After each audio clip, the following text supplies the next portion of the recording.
ചെങ്കടലിന്റെ ആകാശത്ത് ഹൂതികളുടെ ഹൈപ്പർസോണിക് മിസൈലുകൾ പാറിപ്പറക്കാൻ തുടങ്ങിയത് അമേരിക്കയെയും ആശങ്കയിലാക്കിയിരിക്കുകയാണ്. ചെങ്കടലിലെ സംഘർഷം അവസാനിപ്പിക്കാൻ ഇറാനുമായി അമേരിക്ക ചർച്ച നടത്തിയിട്ടും വിജയം കണ്ടില്ല.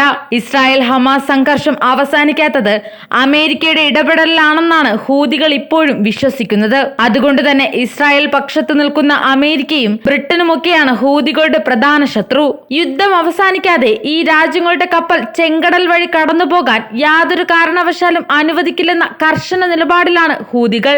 നിലവിൽ ചെങ്കടലിൽ കപ്പലുകൾ ആക്രമിക്കപ്പെടുന്നത് കൂടുതലും ബാധിച്ചിരിക്കുന്നത് അമേരിക്കയുടെയും ബ്രിട്ടന്റെയുമൊക്കെ സാമ്പത്തിക രംഗത്തെയാണ്. ഇപ്പോൾ ഹൈപ്പർസോണിക് മിസൈലുകൾ കൂടി സ്വന്തമാക്കിയതോടെ ചെങ്കടലിൽ അമേരിക്കയുടെ ആധിപത്യം ഇനിയൊരിക്കലും സാധ്യമാകില്ലെന്നാണ് വിലയിരുത്തൽ. ഹൂതികളുടെ ഹൈപ്പർസോണിക് മിസൈലുകളുടെ പരീക്ഷണം വിജയിച്ചതായി റഷ്യൻ മീഡിയയായ RIA നോവോസ്റ്റിയാണ് പുറത്തുവിട്ടിരിക്കുന്നത്. മാക് 8 എന്ന മിസൈലാണ് വിജയകരമായി പരീക്ഷണം പൂർത്തിയാക്കിയത്. മണിക്കൂറിൽ 6200 മൈൽ വേഗതയുള്ള ഖര ഇന്ധനത്തിലാണ് മിസൈൽ പ്രവർത്തിക്കുന്നത്. ചെങ്കടൽ, ഏദൻ ഉൾക്കടൽ, അറബിക്കടൽ എന്നിവിടങ്ങളിലെ സൈനിക ഉപയോഗത്തിനും ഇസ്രായേലിനെ ലക്ഷ്യം വെച്ചുകൊണ്ടുള്ള മിസൈൽ യമൻ നിർമ്മിക്കുകയാണെന്ന് നേരത്തെ റഷ്യൻ സൈനിക വൃത്തങ്ങൾ പറഞ്ഞിരുന്നതാണ്. യമൻ നിർമ്മിച്ചു നൽകിയിരിക്കുന്ന ഈ മിസൈലുകളാണ് ഇപ്പോൾ ഹൂതികൾക്ക് കൈമാറിയിരിക്കുന്നത്. ചെങ്കടലിലെ കപ്പലുകൾക്ക് മാത്രമല്ല, ഇസ്രായേലിനും ഇത് ഭീഷണിയാണ്. യുദ്ധം അവസാനിപ്പിക്കാത്ത പശ്ചാത്തലത്തിൽ വെറും 10 മിനിറ്റിനുള്ളിൽ 2000 മൈൽ അകലെയുള്ള ഇസ്രായേലിലേക്ക് ഹൂതികളുടെ പുതിയ മിസൈൽ എത്തുമെന്നാണ് റിപ്പോർട്ട്.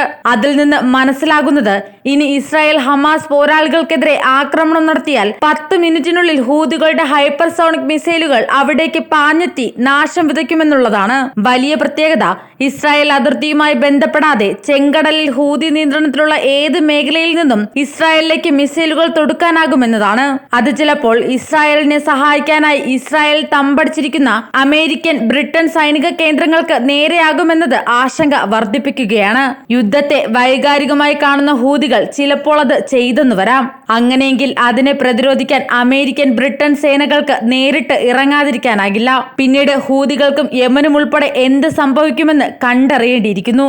ഇസ്രായേൽ പലസ്തീനുകൾക്കെതിരെ നടത്തുന്ന വംശഹത്യ ആരംഭിച്ചത് മുതൽ ഹൂതികൾ പലസ്തീനികളോട് ഐക്യദാർഢ്യം പ്രഖ്യാപിച്ച് ചെങ്കടലിലൂടെ കടന്നുപോകുന്ന കപ്പലുകൾ ആക്രമിക്കാൻ തുടങ്ങിയിരുന്നു. ഇസ്രായേലുമായി ബന്ധമുള്ള കപ്പലുകൾക്ക് നേരെ ഹൂതികൾ ആക്രമണം തുടങ്ങിയതോടെ ആഗോള വ്യാപാരത്തിനെ അത് സാരമായി ബാധിച്ചു. വ്യാപാരത്തിന്റെ 11% ചെങ്കടലിനെ ആശ്രയിച്ചായതുകൊണ്ട് ഹൂതി ആക്രമണത്തെ എതിർത്ത 20ഓളം രാജ്യങ്ങൾ അമേരിക്കയുടെ നേതൃത്വത്തിൽ സഖ്യം രൂപീകരിച്ചാണ് പ്രതിരോധിക്കുന്നത്. ഹൂതികൾക്കെതിരെ US-ഉം UK-യും നിരവധി ആക്രമണങ്ങൾ നടത്തി. എന്നാൽ പലസ്തീനുകൾക്കെതിരായ വംശഹത്യാ യുദ്ധം ഇസ്രായേൽ നിർത്തുന്നതുവരെ ആക്രമണം അവസാനിപ്പിക്കില്ലെന്ന നിലപാടിലാണ് ഹൂതികൾ. ഈ മാസം ആദ്യം ഒരു വ്യാപാര കപ്പലിന് നേരെ ഹൂതികൾ നടത്തിയ ആക്രമണത്തിൽ 3 പേർ കൊല്ലപ്പെടുകയും 4 പേർക്ക് പരിക്കേൽക്കുകയും ചെയ്തതായി US മിലിറ്ററിയുടെ സെൻട്രൽ കമാൻഡ് റിപ്പോർട്ട് ചെയ്തിട്ടുണ്ട്. പരിക്കേറ്റ 4 പേരിൽ 3 പേരുടെ നില ഇപ്പോഴും ഗുരുതരമായി തുടരുകയാണ്. അതിനിടെ ഹൂതികൾ ആക്രമിച്ച ബ്രിട്ടീഷ് ചരക്കു കപ്പൽ 2 ആഴ്ചയ്ക്ക് ശേഷം മുങ്ങിയത് കടുത്ത ആശങ്കയ്ക്ക് വഴിയൊരുക്കിയിട്ടുണ്ട്.